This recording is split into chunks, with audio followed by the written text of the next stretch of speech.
Actu vous propose une émission consacrée à la consommation d'eau des citoyens. Notre équipe a fait la pêche aux passants pour évoquer avec eux leur rapport à l'eau et les éventuelles solutions qu'ils mettraient en place pour la préserver, tant sur le plan des quantités disponibles, au niveau individuel et collectif, que sur sa qualité. Street Actu. Street Actu.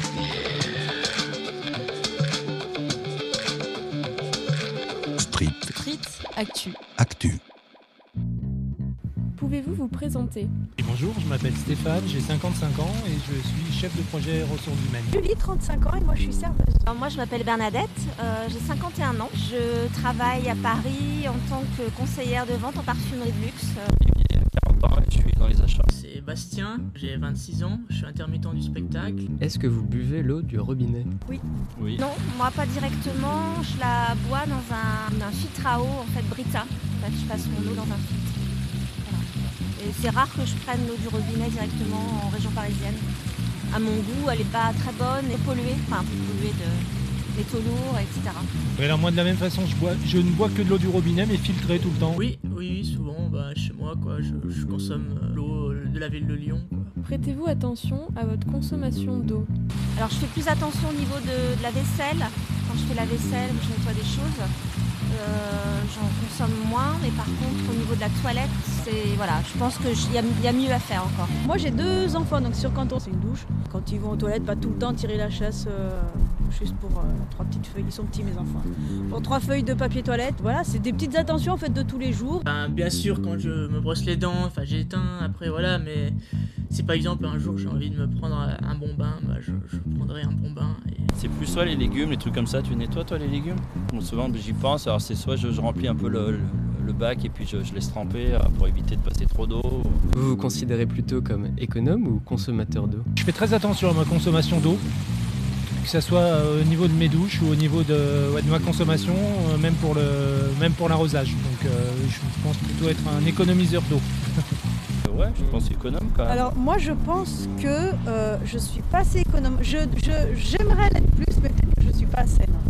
Vous sentez-vous inquiété par le risque de manquer d'eau un jour ? C'est vrai que ça peut être une thématique qui pourrait arriver. Je pense que c'est quand même une véritable opportunité qu'on a en Europe pour avoir accès à l'eau. Une question qui a davantage à l'esprit qu'avant, en fait, oui, c'est vrai que ça me sensibilise plus. Je pense comme tout, c'est inépuisable, mais bon, j'ai pas cette impression moi quand même. Alors moi je suis pas inquiet à titre personnel au fait de manquer d'eau parce que j'habite en ville, en région parisienne. Par contre, je suis sensible à la problématique de consommation et surconsommation, notamment agricole, en France. D'après vous, quelles activités consomment le plus d'eau actuellement ? Je pense que c'est quand je prends ma douche, L'agriculture intensive, l'élevage, en fait, consomme beaucoup d'eau. L'agriculture, je sais plus combien il fallait de litres d'eau pour entre guillemets fabriquer un steak. C'était énorme quoi. Pour l'herbe, pour la bête, tout ça ajouté, c'était énorme. Certaines industries aussi, même si on ne le voit pas. Que pensez-vous du prix de l'eau ? Je me rends pas vraiment compte en fait. Ouais. J'ai pas de barème dans ma tête, c'est peut-être ça le problème. Je sais même pas si je la paye d'ailleurs. Alors moi je la paye, alors j'ai l'impression que plus ça va, plus c'est cher, mais là j'ai reçu une facture. Voilà, bon, j'ai une petite piscine chez moi, c'est peut-être pour ça aussi. Ce que j'ai observé, c'est que depuis plusieurs années, le prix augmente, mais pas le prix de la fourniture d'eau, mais le prix du retraitement. Ça augmente assez... Enfin, j'ai l'impression que ça augmente, mais en même temps, ça me donne l'impression que notre facture d'eau, elle n'est pas très très élevée par rapport au coût du retraitement. L'eau devrait-elle être gratuite ? Je pense pas, parce que justement là c'est en train de me faire bon moyen de modérer et de rendre les gens attentifs à cette surconsommation d'eau. Alors je ne pense pas, parce que peut-être qu'il y aurait de l'abus. Ouais. Là c'est vrai que là le fait de payer, on essaye quand même de faire attention. Après on pourrait débattre c'est de l'eau, je sais pas, par exemple de l'eau qui est prise dans la nappe phréatique, elle devrait appartenir à tout le monde, donc mais je te rejoins sur le fait qu'il y aurait de l'abus forcément.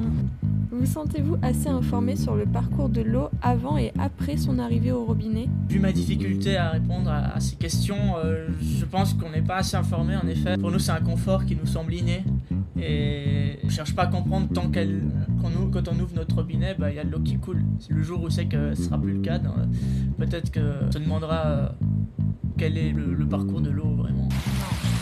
Il n'y a pas d'information. Non, clairement, je pense qu'il y a un gros effort à faire de la part de nos opérateurs, nos distributeurs d'eau, pour le circuit, mais surtout sur la qualité de l'eau. Existe-t-il des conflits d'usage dus à l'eau? Si la question est là, je pense qu'il y en a. Mais personnellement, j'en ai jamais entendu parler. J'ai vu il n'y a pas très longtemps à la télévision un reportage sur effectivement des conflits d'utilisation de l'eau par les agriculteurs, justement.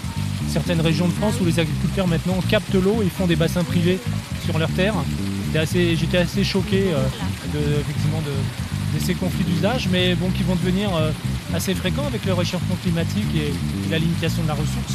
Et ce qui justifie d'autant plus que l'eau soit bien collective, qu'il ne soit pas effectivement usée par quelques-uns à leur bénéfice.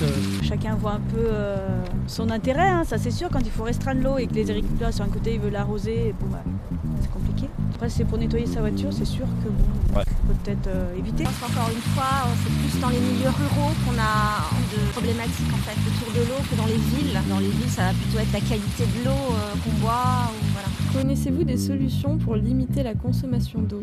Continuer à fermer l'eau quand je me brosse les dents. La même chose, ma vaisselle, je peux déjà la frotter à l'huile de coude avant de la rincer une fois vite fait sous l'eau et comme ça on pourrait économiser pas mal. Tout ce qui est agriculture intensive, mais notamment autour de l'élevage, de la viande, de la consommation de viande, à réduire aussi. Pour compléter, effectivement, moi je suis plus sensible aux impacts de l'utilisation de l'eau dans des produits finis, comme par exemple le textile. Quand on voit combien consomme la fabrication d'un jean ou le coton, c'est vrai qu'on peut se poser la question. Je pense qu'en termes de solutions, ça passe quand même beaucoup par l'éducation, on le voit. Donc effectivement, éduquer à la ressource. Que pensez-vous des solutions phares telles que l'utilisation de l'eau de pluie ou les toilettes sèches? Ben, tout le monde devrait faire ça. Bah ouais. Et oui, Alors ça peut être une bonne idée. C'est des moi, je trouve bonnes que- solutions. Après, effectivement, il va falloir éduquer. Je trouve que c'est une bonne solution. À mon appartement, je m'étais un peu renseigné pour savoir si je pouvais avoir une utilisation de récupération d'eau de pluie pour utiliser en eau non potable, effectivement aux toilettes par exemple. L'investissement individuel était trop élevé et du coup je suis resté sur un système classique, c'est-à-dire que de l'idée au portefeuille, voilà, c'est un peu difficile de passer à l'acte. C'est presque un acte militant de mettre en place quelque chose à titre individuel. les amis, c'est ce qu'ils font, ils récupèrent l'eau de pluie et ils arrosent leur jardin avec. Petite chose, voilà, la chasse d'eau à double débit ou la brique dans la chasse. Si la consommation d'eau continue d'augmenter, comment voyez-vous la Terre dans 20 ans? On pourrait penser qu'on manquerait d'eau, mais en même temps, les lectures que j'ai pu lire sur le réchauffement climatique, par exemple, prouvent que le niveau des océans va monter, ce qui fait que peut-être que ça signifie qu'on aura plus d'eau, et donc on pourra peut-être la exploiter à des fins infinies. Ils sont positifs, ouais. On va s'adapter. Que vous évoque le terme anthropocène? Alors moi plus rien, je l'ai lu il n'y a pas longtemps et j'ai oublié. Anthropocène, P-E-A-U. La scène déjà, moi j'aime bien, je suis sur scène, bon là c'est compliqué mais c'est cool, donc je sais pas, et anthropo, un truc autour de l'homme, non? L'entretien se passait bien, mais si vous commencez à nous insulter, hein, ça va pas aller quoi. J'ai dû l'entendre une fois. C'est pas très clair. Je sais pas, mettre la lumière sur l'homme. L'Anthropocène, c'est cette nouvelle époque dans l'histoire de l'anthropisation de la Terre, où il ne fait plus de doute que l'être humain est devenu une force agissant irréversiblement sur l'entièreté de la planète. On observe donc partout les bouleversements tout à la fois globaux et locaux de ce que les géographes nomment l'écoumène, c'est-à-dire l'espace habité par les humains. À l'heure de l'Anthropocène, les sciences doivent s'employer non seulement à décrire et comprendre ce phénomène nouveau dans l'histoire de la Terre, mais encore à proposer des solutions et moyens d'action pour répondre à ces enjeux.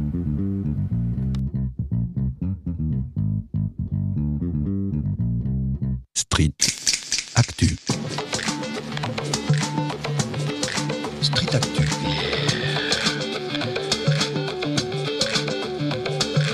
Street Street Actu. Actu.